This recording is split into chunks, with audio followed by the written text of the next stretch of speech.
Durag Diaries. Tottenham 3, Bodo Glimt 1. Spurs are on their way to BILBAO. Tottenham going to do it. Let me not talk too much. Yeah. Yeah. That's why. Because a certain rapper from Tottenham told me when you pull up at it and you just got one of them ones. You can't talk a bit too much. Can't talk too much about the drillings that you've done. But what I will say is, team got dealt with. Bodo Glimt got dealt with. Now, I was not happy. I definitely was not happy that we conceded late. That last goal, 3-0, was a comfy lead that we need to take into that final game away from home. 2-0 wasn't something that I was comfortable with. 3-1, not something that I'm not overly happy with. But the way the game played out, I can't be mad. We played well. It was a good game. Well-worked result. I think from minute 1 to minute 85, dominated them. They'd only had one shot on target up until then. And we were just better than them in every department of the pitch. I did have some questions regarding Bissouma, Bentancur, and Maddison playing in midfield. But it seemed to work. It seemed to work. Maddison playing a bit higher up than usual, playing in those pockets, picking up the ball in the half space, helping Richarlison out on that left-hand side, just dragging it out there. But surprisingly, Richarlison actually had a good first half. Richarlison was dangerous and also pivotal to that first goal. Early on, we're feeling like Inter Milan, doing our own little crossing off the left-hand side. Richarlison heading it back across goal for Johnson with the header. He just couldn't miss. Top goal scorer Johnson with his 15th goal of.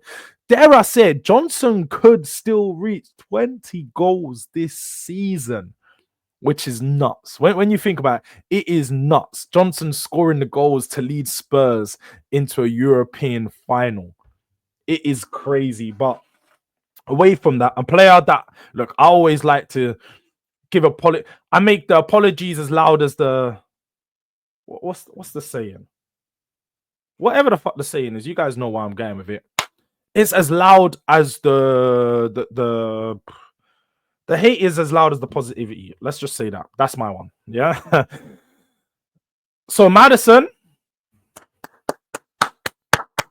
he stepped up today, man. Maddison stepped up. That goal he scored, the second goal, he almost got it in the first half, but the touch I'll say early in the first half, but the touch just didn't caress it down good enough. And unfortunately, when he shot, it just went over the bar. But the second time, the way he took the touch, just caressed the ball, just caressed it. Yeah. Took it down on his left-hand foot, took it away from the goalkeeper, and it was the perfect cut back across the goal. Bounced over the goalkeeper, but also bounced over the defender that come in. Spurs were just, we were at the races today. It seemed like all the PR that I've seen leading into this game, all the interviews, all the little moments and little things that have been building up into this game. Maybe Spurs had something once. Spurs actually meant what they were doing. They actually went out there with a game plan and stuck to it. I did have a lot of questions of the team beforehand, but maybe Ange Postecoglou got it right.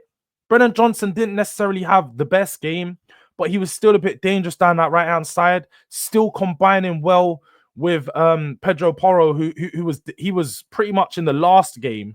He was involved in everything. This game again, the ball just kept coming out to him, and he was involved in the game heavily.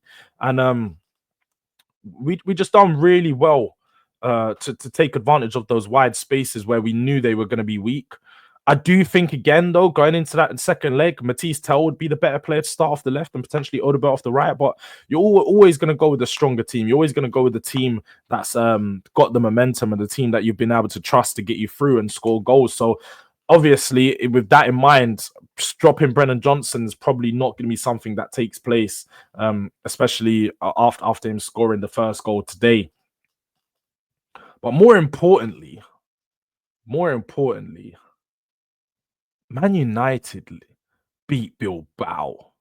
So, when we're looking ahead to this final, it could be an all-English final again. It could be an all-English final again. It looks more than likely so with the way that both of our teams have finished their games. Manchester United winning 3-0 away from home to Athletic Bilbao, who picked up a red card in that game. It's not going well, and it's definitely not looking good for them. It's not looking good for Bilbao. The stars were aligning. Yeah, the stars were really aligning for them, and they just couldn't get the job done at home. At their own gaff, they conceded 3. So it looks like if we're going to play anyone in the final, it's going to be Manchester United. And we're going to have to beat them for a 4th time. A 4th time. We'll get the job done, though. I will say it now, because you know they're probably going to try to clip me up. Bring me United! Bring me them! I want United in the final! You're telling me we can face a team that we've already beat 3 times? Clap-ins! They're going to get chefed up! They're going to get dealt with! With a final, put the Europa League on their head?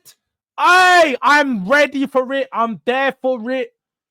Any Manchester United fans that want to do a pre-match build-up, want to do the preview, shout at me. I'm there. Tell you, man, about your club, you know. Don't even let me get to that final. Don't even let me get the job done against Bodo Glimt, because you don't want to verse me. You don't want to play me in that final.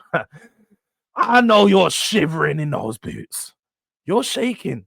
I see you. Yeah, you. I see it. You're worried.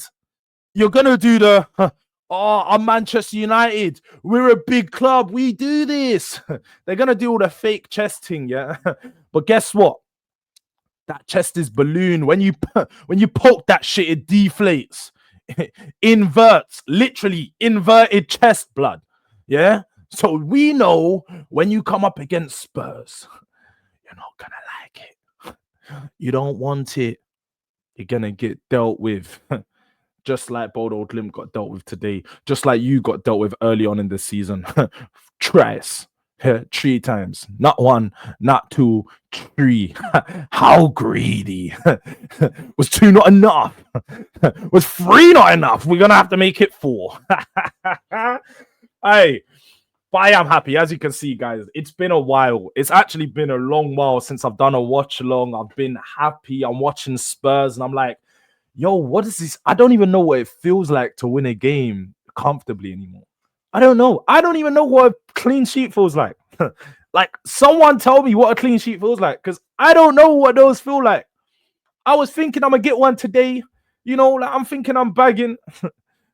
Thought that I'm clean through. And just right at the end, deflection goal. A deflected goal. It was just a bit of calamitous defending, to be honest. Just poor from, I'd say, the defenders, but also the midfielders to allow the player to run through so open. But yeah, man, look. Spurs very much look like they've made it into this Europa League final. Now, we do have a second leg. It is going to be at their ground. We saw what happened at, against Lazio in the last game, they all thought the tie was done, and last minute, Bodo Glimt got a goal to take it to penalties. So we can't write them off. Definitely can't write them off. But I'm doing I'll see you in the final, Man United. That's all I'm going to do. I will see you in the final. Come on, you Spurs. Come on, Tottenham. Europa League. It presents a big opportunity. Till next time, Durag Diaries. We're